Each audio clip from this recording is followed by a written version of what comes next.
La décoration du professeur Théophile Obenga par le président de la République, Denis Sassou Nguesso, à la dignité de Grand Croix dans l'Ordre du Mérite congolais ce vendredi au Palais des Congrès est la consécration d'une vie, d'une œuvre immense entreprise par le récipiendaire en faveur de la renaissance de l'Afrique face à un monde stéréotypé qui a longtemps mis en veilleuse l'histoire du continent et déshumanisé l'homme noir.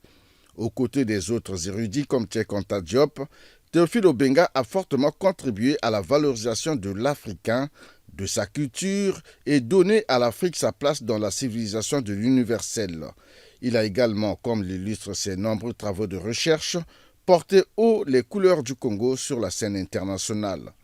Décoration dans la plus haute distinction honorifique du Congo, prestigieuse et encourageante à la fois, Théophile Obenga, très humble, l'a dédiée à la jeunesse. La philosophie, l'histoire, la linguistique et l'égyptologie, autant de secteurs exaltants du savoir. Et je ressens comme un accomplissement avec un vif sentiment de plénitude. Alors, je me presse et formule du fond de mon être de grands merci à l'endroit du président de la République pour avoir autorisé l'organisation de cet hommage national. À l'évidence et sans aucun doute,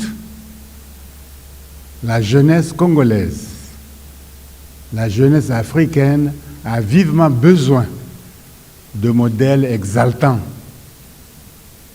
Voilà pourquoi je dédie cette cérémonie à la jeunesse éveillée du continent africain. Pour plonger l'assistance dans le vif de sa pensée philosophique et de ses recherches sur l'histoire de l'Afrique, le professeur a remis en guise de reconnaissance au président de la République, grand maître des arts, un tableau contenant le portrait de Pessinus Niger, empereur romain entre 193 et 194, donc au IIe siècle de notre ère. Pessinus Niger, qui était en fait un noir africain. Philosophe, historien, linguiste et égyptologue, Théophile Obenga est pour tout dire un savant dont le nom sera gravé à jamais dans les annales de l'Afrique contemporaine.